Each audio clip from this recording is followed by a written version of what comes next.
Hello, everyone. Welcome back to the Cold Rush. You are joined by me, Caspian, one of your co-hosts, and my lovely co-host, Eric. And we have a very special guest today. But before we get into that, really quickly, my name's Caspian.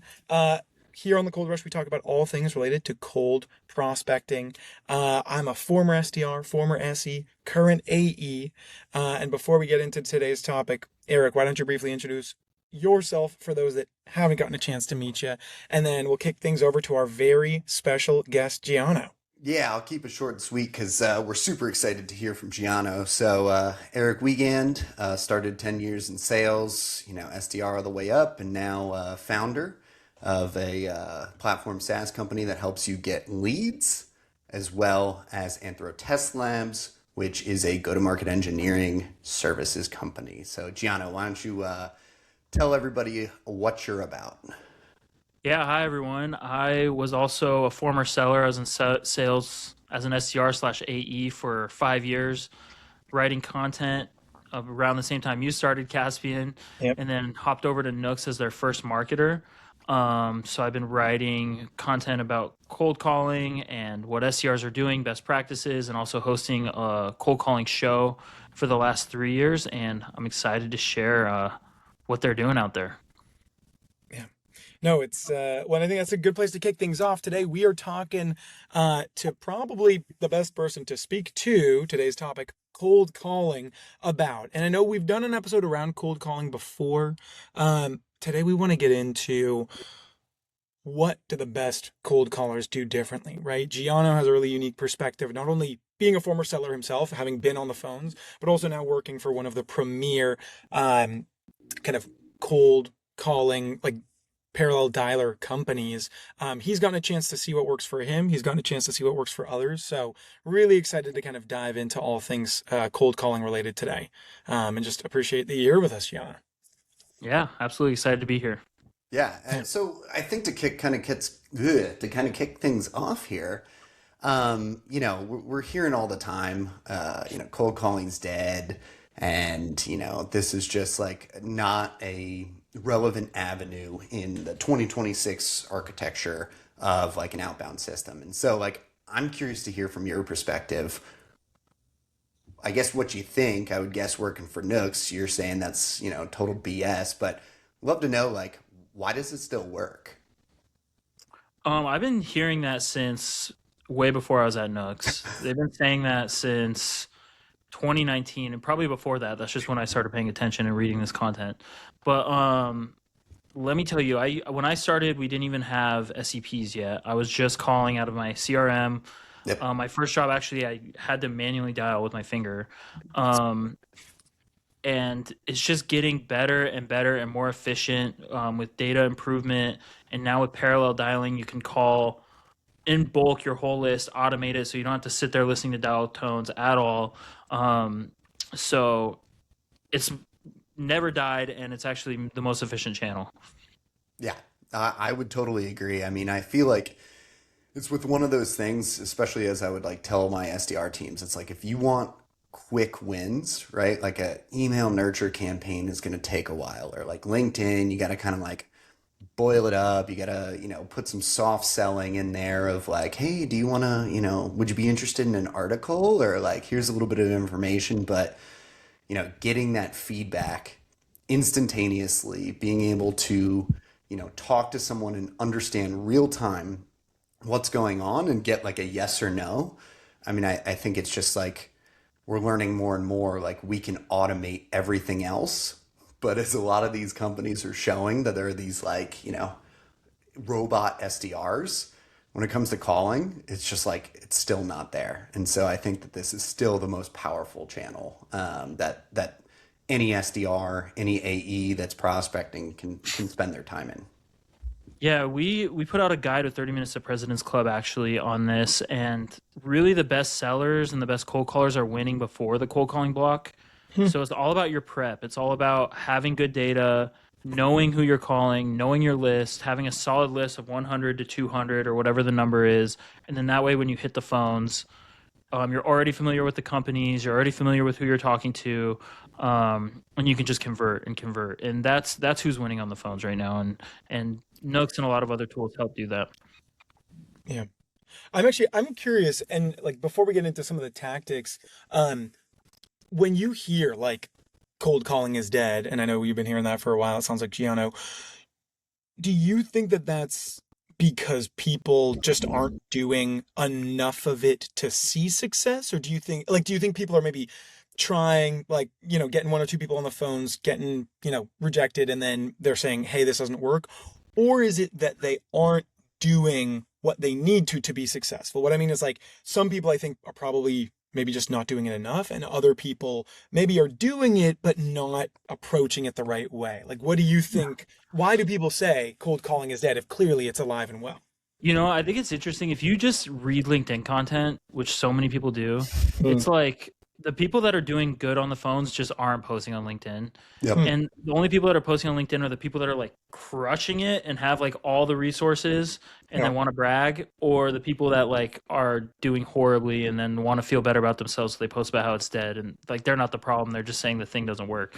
But Yeah. when it doesn't work is people who just like go upload a huge list off Clay, um, or whatever tool they're using, sit there on their cell phone and have to sit there for 1 to 3 minutes per dial, and then 2 3 hours goes by and they had one pickup. Those are Yep. the people that hate cold calling, because that is just so boring. And 3 hours for one conversation, and then you have to have 20 conversations to book one meeting, so it takes you 60 hours, a week and a half to book one meeting.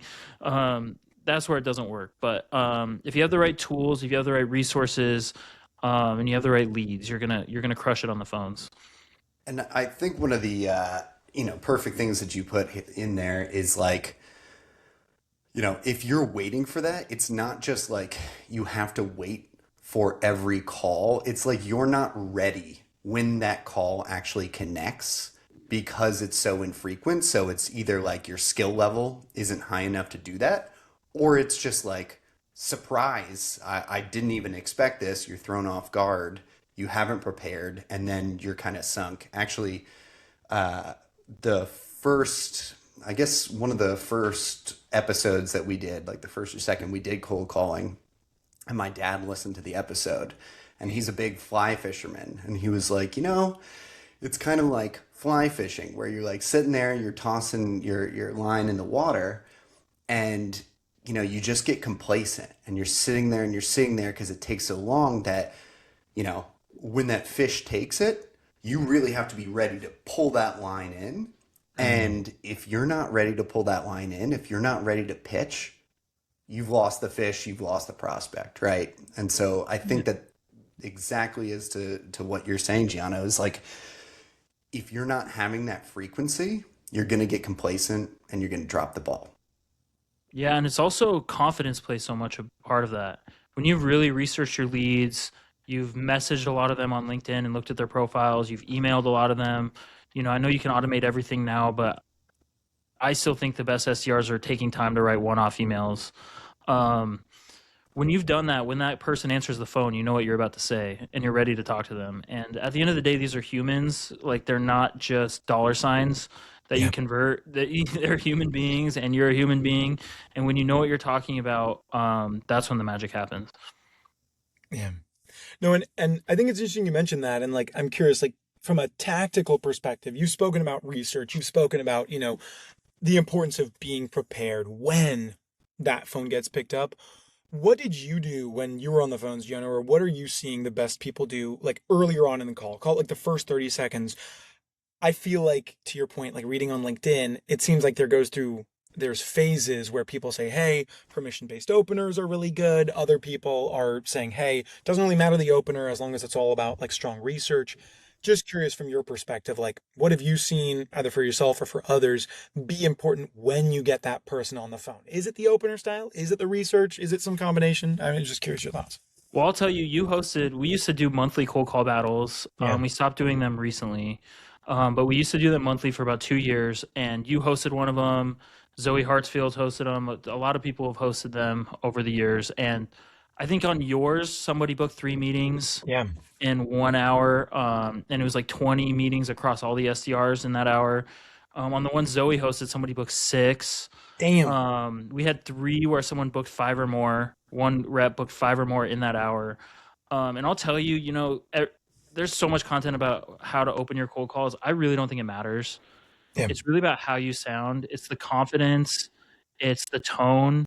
I got a really good one today where the person just sounded so confident, had such a good tone that I was like, oh, well, I have to listen to this. And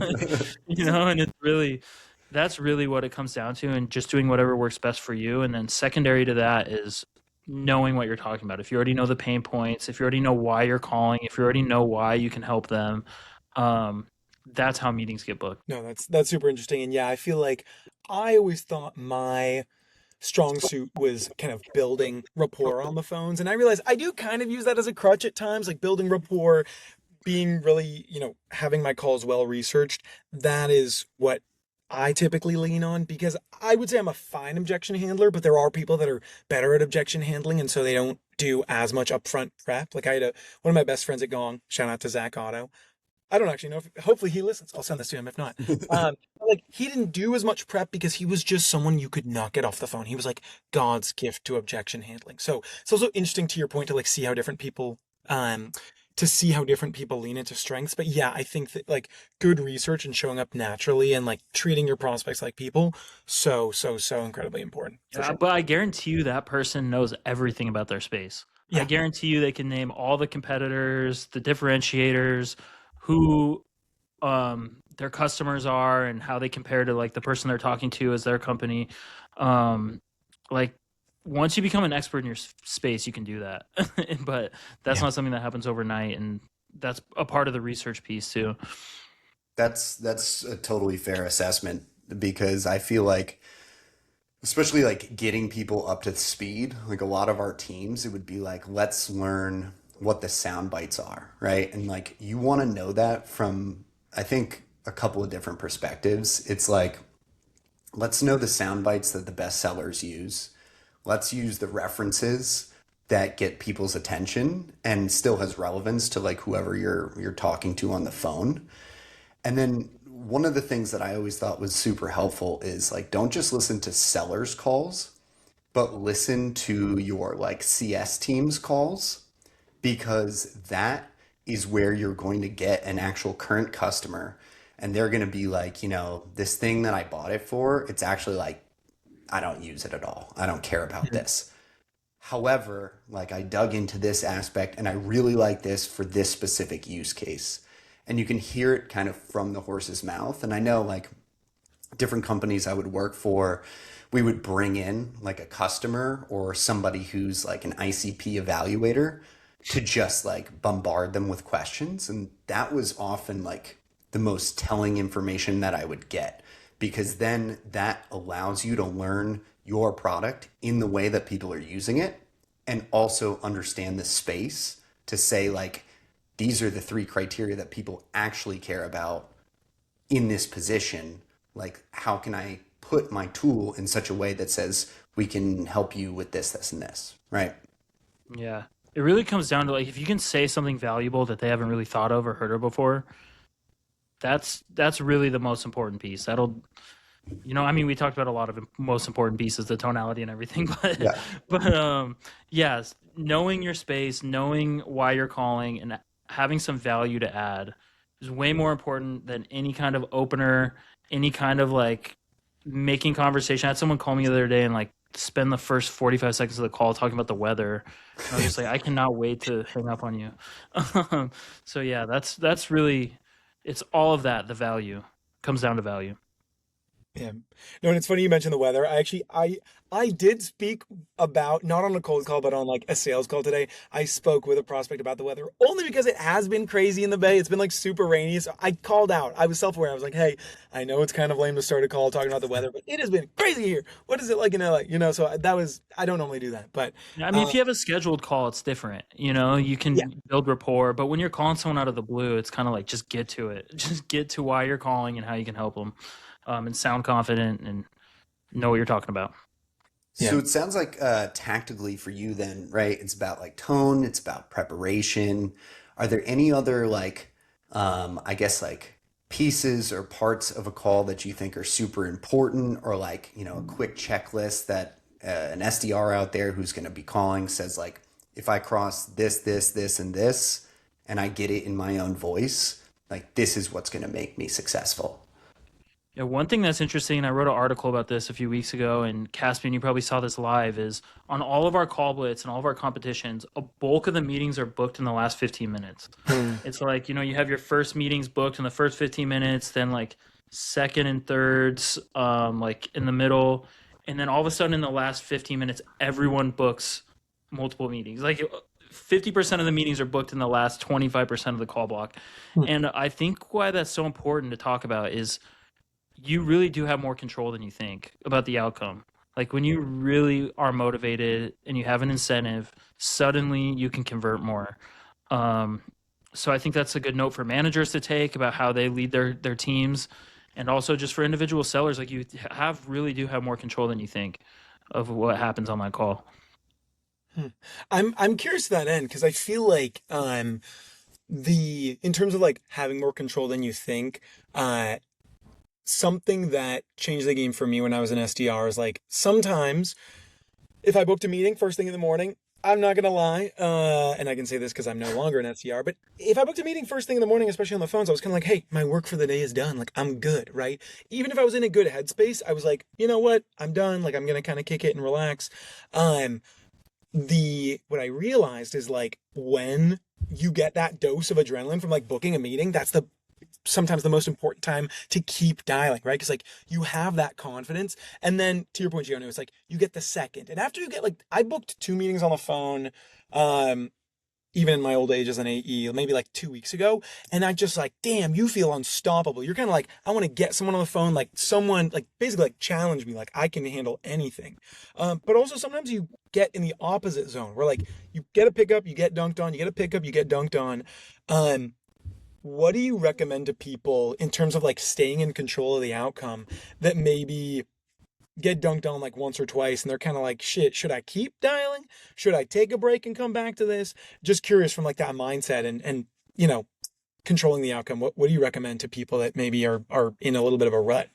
I think unfortunately the only anecdote really is the cold call with other people. I mean, there's Mm, a reason why this whole industry was built in like boiler rooms. At least if you look at sales movies in the 80s and it's like 100 people cold calling together, 30 or whatever.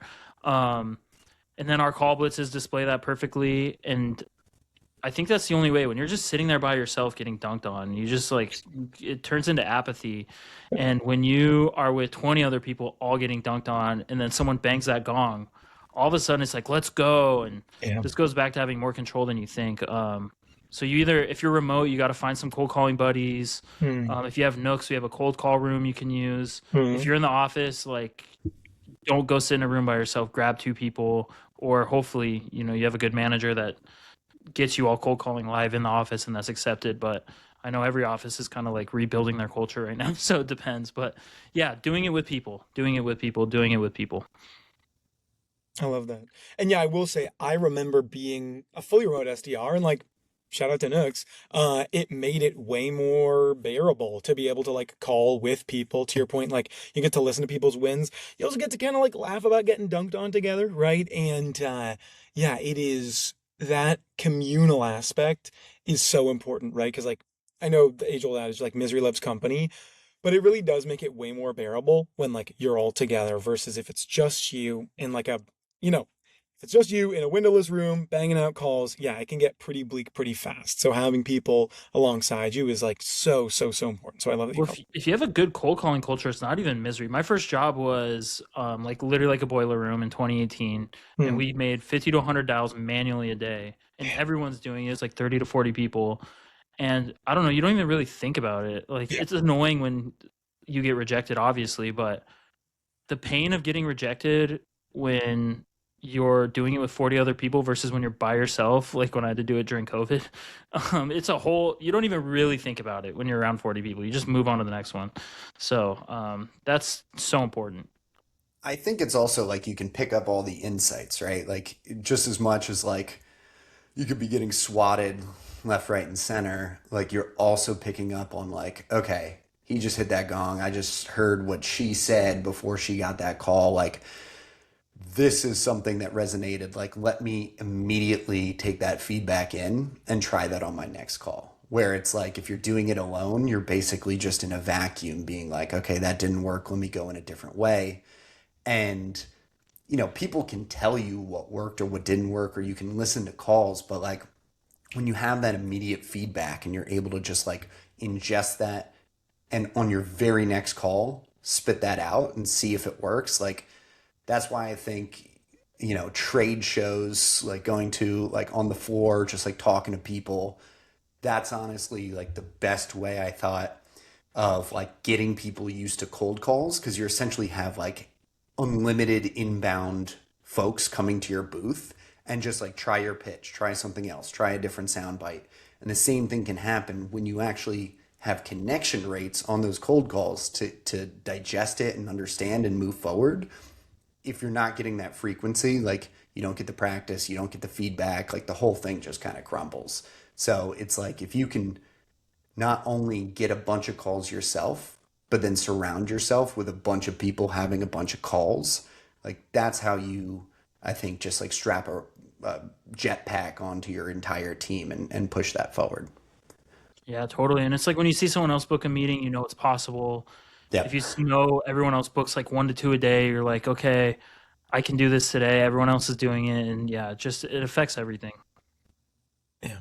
And I love your point of like hearing other people book calls makes you motivated. When I was an SDR, sometimes before call blocks, I would just have a gong filter set up for like uh answered like meeting booked, right? And I would just listen to like 10 or 15 minutes of people booking calls and being like, damn, I can do that, just to like give yourself that confidence. And so yeah, I think I love that you called that out. Something that we've been talking about is like the importance of sounding natural on the phones. Um, I'm curious for maybe newer reps that are, you know, still getting familiar with the broader, like their company's product offering and have a script.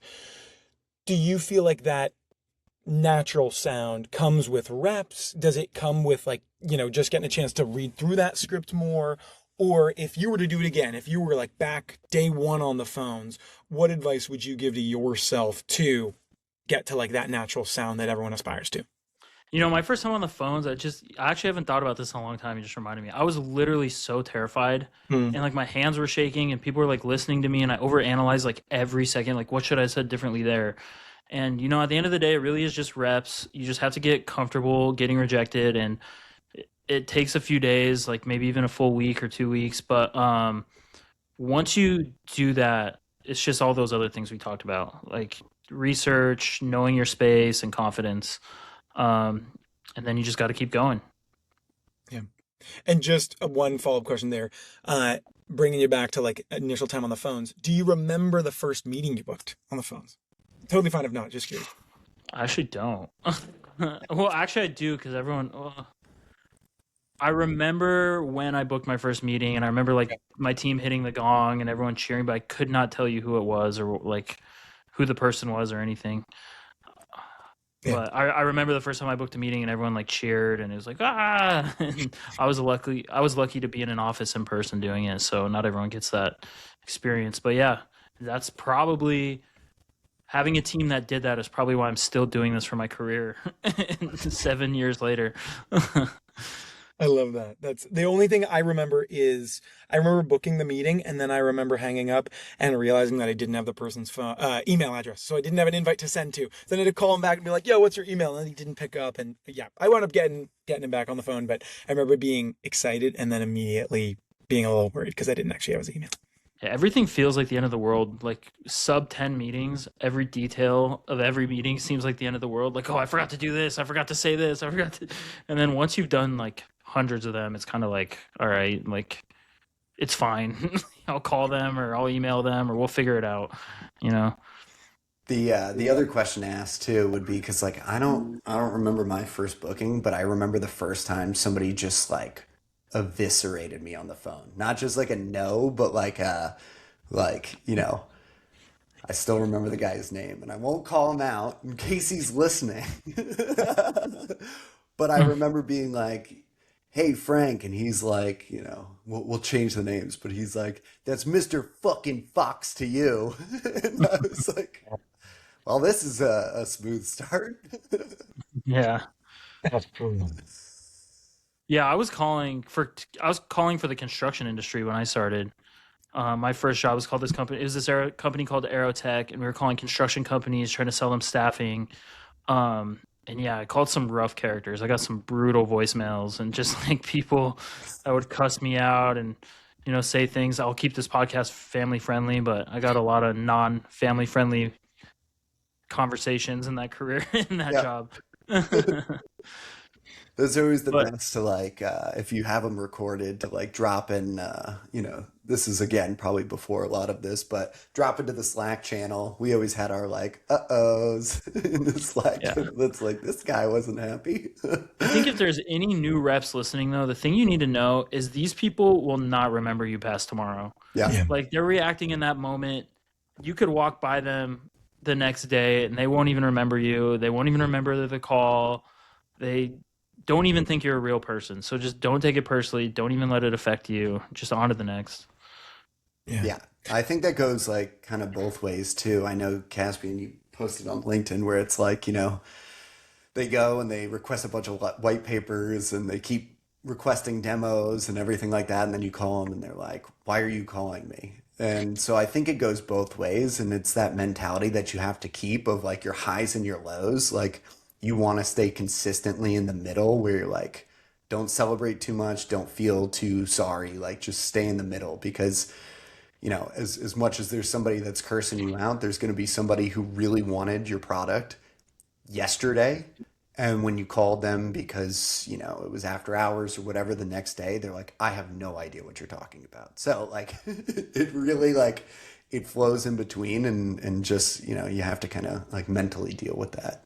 Yeah. Also, you got to kind of put yourself in their shoes a little bit. Like, nobody's really dying to buy your product, really. Yeah. Mhm. Like, Yep. you can't get excited about too excited over any lead. And I mean, there's times where I've heard about some product, I've been so excited, like go to the website, fill out a form, and then like 2 days later, you forget about it. So we all do it. We all like to bash our prospects and act like they're so crazy, but we have all been those prospects, Yep. especially if you're a buyer, an actual buyer, like a director level person.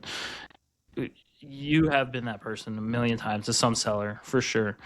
No, Now the it's cussing out stuff, that's yeah. nobody should do that, but Yeah.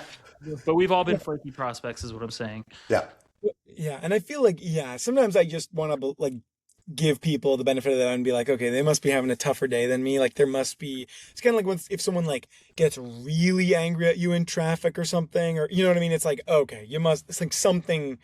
I want to believe that something outside of this interaction is what's driving your kind of like prickliness, right? I'm not gonna like try to hold this too much against you. But I'm Yeah. curious from again either your experience or like what you're seeing, Giano, when people get tougher prospects on the phone, and maybe not people that are cussing them out, but like when people are getting objections, how do you see the best people, or what do you remember being like the most effective way to kind of approach those objections? Is it, I know a lot of people try to turn objections into like questions. Sometimes people, I feel like in like old school sales, it was like ignore objections. And I feel like that's not really a viable path forward anymore. But to this point of like being natural, in my experience, I've seen a lot of people that are successful in handling objections basically embody like unflappability, if that's a word, right? Like not getting rattled, keeping their head on straight, taking a moment, and then thinking of how best to approach that objection. Is there anything you've seen either again from your own experience or from other people that you've observed where you're like, okay, I think that's a good like general framework to approach, just like when you get hit with an objection on the phone that maybe you weren't thinking of? Yeah, not getting rattled is important, but I think the misconception is a lot of people are taught to overcome. That's what I was taught. Like you Mm. almost have to beat them at something.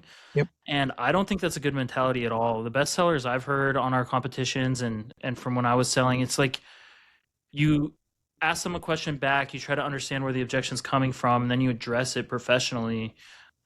Usually with some other example from another customer or something that's relevant to them. And that's really the way you do it. So I think overcoming is not really a good word. that is what it is, but it's like you're not trying to like beat them at something. You're not trying to like dunk on them. You're Yeah. trying to add value, understand where they're coming from, and help them get to why it's important to meet with you. Um, the best advice, can I share this? Yeah. One time I was complaining to one of my sales managers, like, if I could just get to this level of pipeline, if I could just get to this level, if I could just get to this many meetings. And he's like, why don't you stop worrying about your meetings and worry about why anyone would even want to talk to you? Mhm. And it's like, that's what you want. It's you Yeah. want to think, why would this person listen to me and then book a meeting with me, and put yourself in their shoes and not like try to beat them all the time and like overcome all the time. And that's really like, that was like transformative advice for me. Yeah. No, I love that. And I feel like so many people try to your point, it's like, sometimes it's like, oh, I'm calling you because you're a VP of sales at this company. And it's like, so what, right? It's like, what is it? My sister, like, was former seller, now in enablement. She would always tell me like, what's the so what? Like, that's just like, there has to be, so why would they care, right? It's like, if you cannot answer why this person should care about your product, probably shouldn't call them, right? Yep. Because like, otherwise you're just, again, literally, then it's a totally fair question for them to be like, why are you calling me? If you can't answer that question, yeah, you're setting yourself up for failure. So that's such a good It's like, call. so it's what's in it for me always. Hmm. And I think too, like as a leader, you can kind of build this in, whether it's like through advice or like I know at like I was running some spiffs at one of the companies that I worked for, and we were doing things like most cold calls before 10 a.m. or like whatever, right? You're like trying to influence and incentivize the behavior that we wanted to see.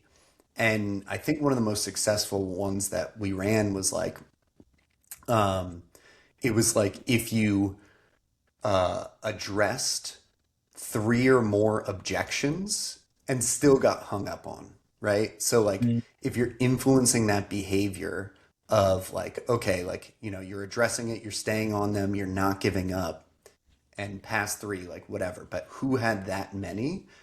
And again, it's not to overcome, it's to question and really diagnose the problem at the heart of it.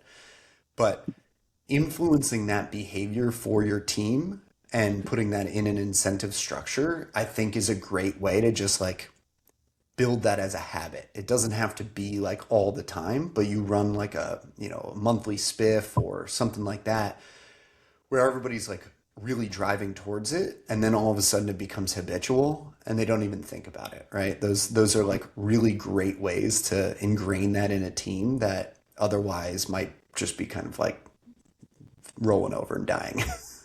Yeah, totally. And then you got to pair that with coaching them on like consulted, whatever the word is, however you Yeah. overcome objections without like what I said earlier, without Yeah, trying to dunk on them. Yeah. 100%.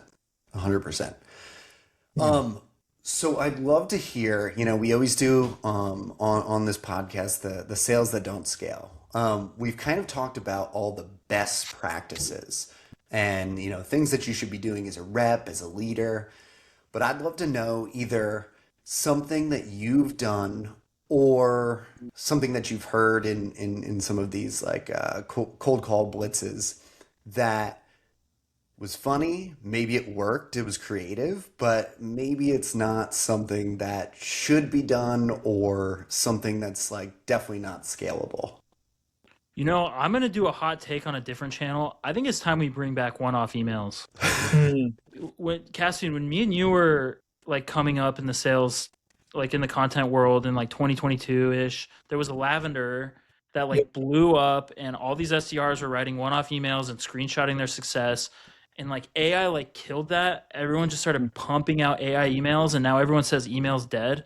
It's Yeah. because they can tell it's AI slop. Like, bring back, now that you have 1,000 automated emails going out a day, everyone should just take 10 minutes to write like 5 good emails that they wrote themselves and thought of themselves.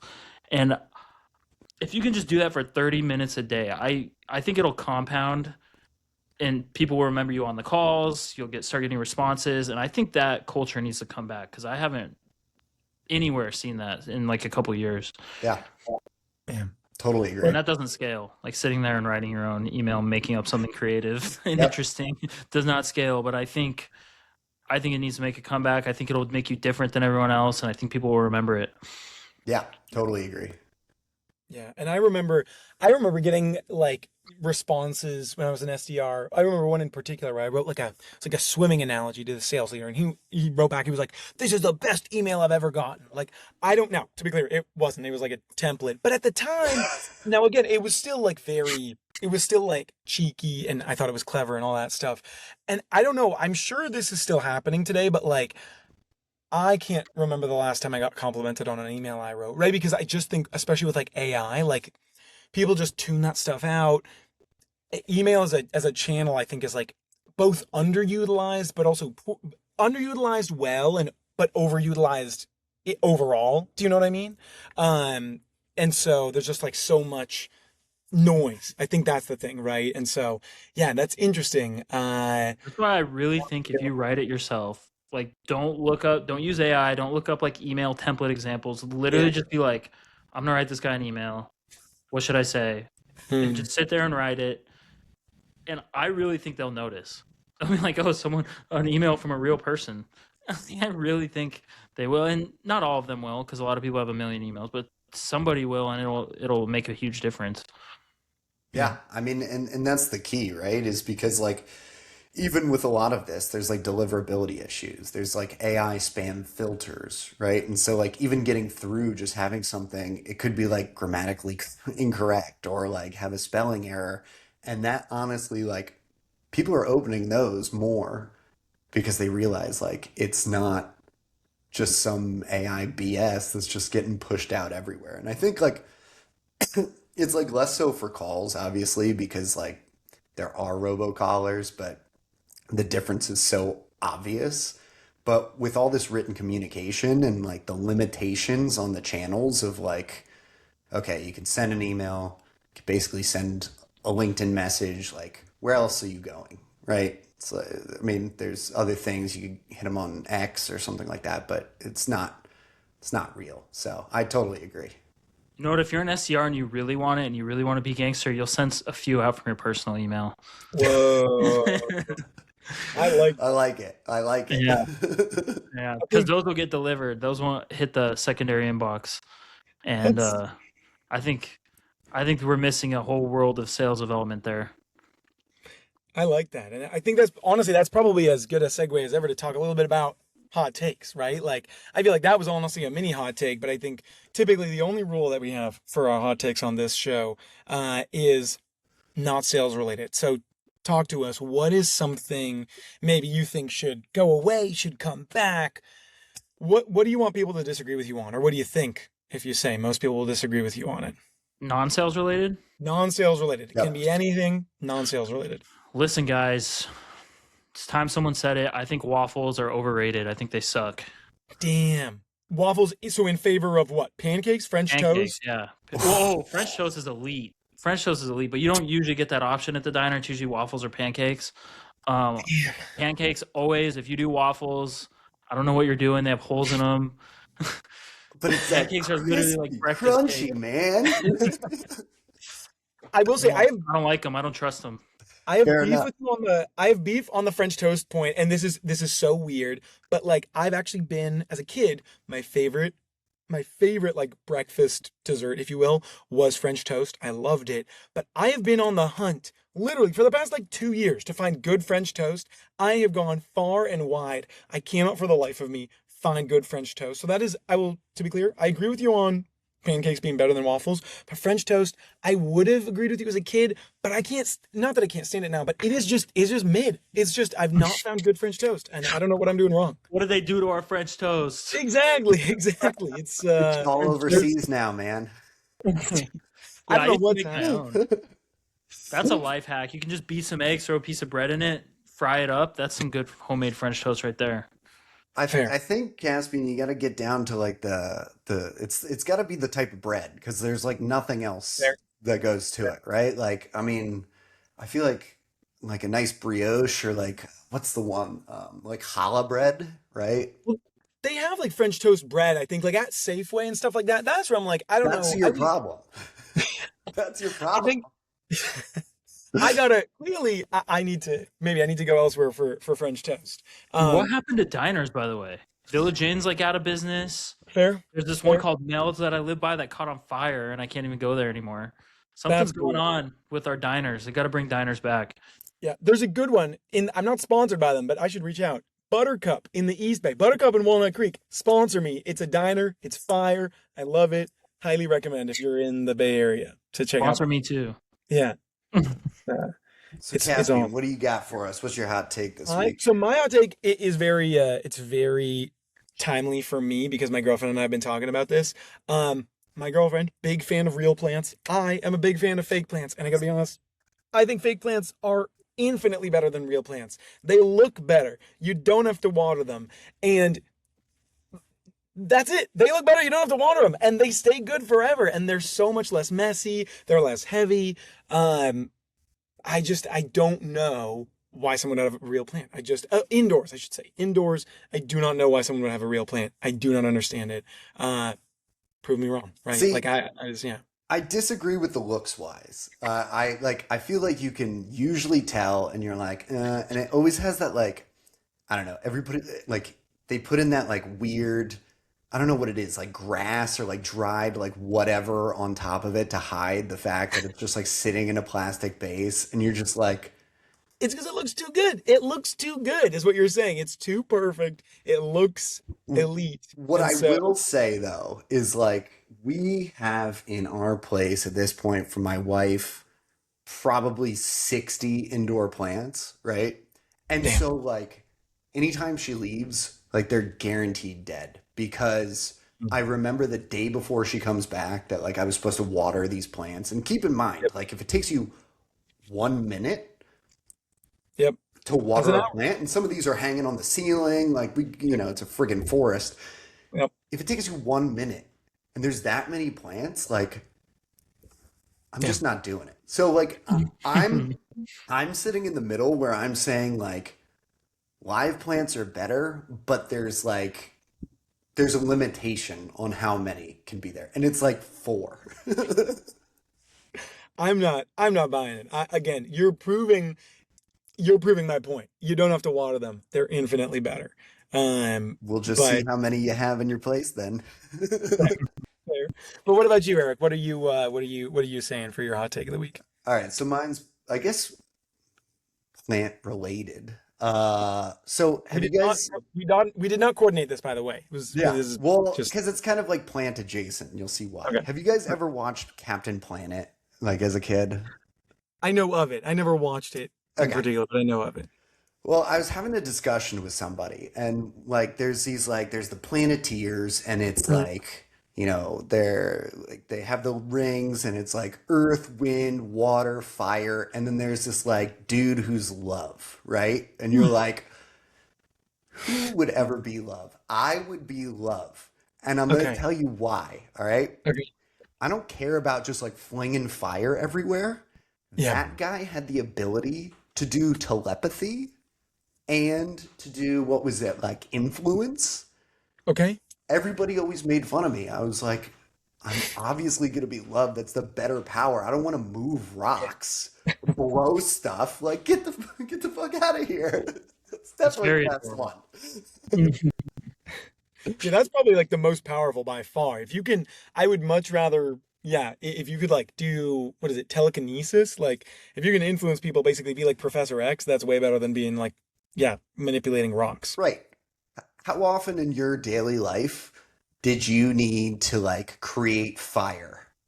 Like you're not Minimally. you're not on a desert island. Like you're not some like, war machine. Just like, I don't know, influence some people, buy some nooks, whatever.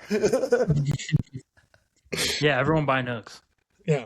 I feel like honestly that's probably a good place to wrap it. I want to thank everyone for listening. I think we got a lot of tactical advice and not so tactical advice, and some fun hot takes. Before we kind of close things out, Gianno, where can people find out more about you? Anything when you want to plug before we kind of wrap things up?